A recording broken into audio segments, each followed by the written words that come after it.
स्वागत है आपका बी न्यूज नेशन में। मैं हूं आबिद हुसैन शेख। दुनिया भर में मशहूर मैसूर दशहरा महोत्सव का उद्घाटन करेंगी भानु मुश्ताक। बुकर पुरस्कार से सम्मानित लेखिका भानु मुश्ताक करेंगी मैसूर दशहरा का इस बार उद्घाटन। राज्य के मुख्यमंत्री सिद्धरामैया ने ऐलान किया है कि इस बार देश भर में मशहूर मैसूर दशहरा महोत्सव का उद्घाटन बुकर पुरस्कार से सम्मानित विजेता लेखिका भानु मुश्ताक करेंगी। भानु मुश्ताक को उनकी किताब हृदय दीप पर बुकर अवार्ड से सम्मानित किया गया था। दशहरा उत्सव 22 सितंबर से 2 अक्टूबर तक 11 दिनों तक चलेगा।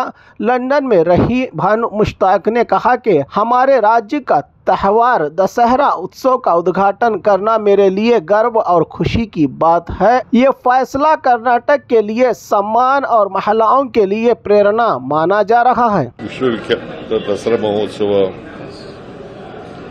ಉದ್ಘಾಟನೆಯನ್ನ ಬೂಕರ್ ಪ್ರಶಸ್ತಿ ವಿಜೇತರಾದಂಥ ಶ್ರೀಮತಿ ಬಾನು ಮುಶ್ತಾಕ್ ಅವರು ಉದ್ಘಾಟನೆ ಮಾಡಲಿದ್ದಾರೆ। ಬಾನು ಮುಶ್ತಾಕ್ ಅವರು ಅವರಿಗೆ ಕೃತಿ ಹೃದಯ ದೀಪ ಕೃತಿಗೆ ಬೂಕರ್ ಪ್ರಶಸ್ತಿ ಸಿಕ್ಕಿದೆ। ಕರ್ನಾಟಕದ ಒಬ್ಬ ಮಹಿಳೆಗೆ ಬೂಕರ್ ಪ್ರಶಸ್ತಿ ಸಿಗ್ತಾ ಇರತಕ್ಕಂಥದ್ದು ಬಹಳ ಸಂತೋಷ ಆಗಿದೆ।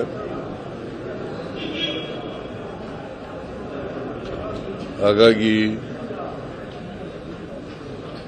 ಹೋರಾಟದ ಹಿನ್ನೆಲೆಯಿಂದ ಬಂದಂಥವರು ಶ್ರೀಮತಿ ಬಾನು ಮುಶ್ತಾಕ್ ಅವರು ರೈತ ಸಂಘದಲ್ಲಿ ಕೆಲಸ ಮಾಡಿದ್ರು, ಕನ್ನಡ ಚಳುವಳಿನಲ್ಲಿ ಕೆಲಸ ಮಾಡಿದರು, ಎಲ್ಲ ಪ್ರಗತಿಪರ ಚಿಂತಕರು। ಸೊ ಇಂಥವರನ್ನ ಈ ಸಾರಿ ಮಹಿಳೆಯನ್ನ ದಸರಾ ಮಹೋತ್ಸವ ಉದ್ಘಾಟನೆಗೆ ಆಹ್ವಾನ ಮಾಡಿದ್ದೀವಿ। ನಾನು ಕೂಡ ಅವ್ರ ಜೊತೆಲಿ ಮಾತಾಡಿದ್ದೇನೆ। ದಸರಾ ಸೆಪ್ಟೆಂಬರ್ 22ಕ್ಕೆ ಪ್ರಾರಂಭ ಆಗುತ್ತೆ। ಈ ಸಲ 11 ದಿನ ದಸರಾ ನಡೀತದೆ। ಶಾಸ್ತ್ರದ ಪ್ರಕಾರ ನವದಶಮಿ ಅಲ್ಲ, ಇದು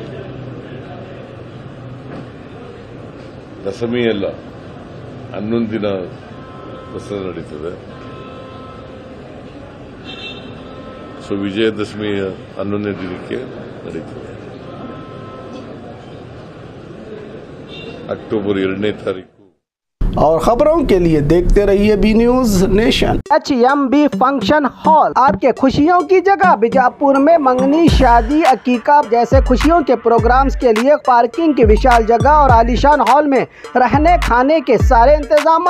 HMB function hall Ganesh Nagar, Bengaluru bypass road, Maruti and Toyota showroom, back side, Bijapur. Booking शुरू हो चुकी है।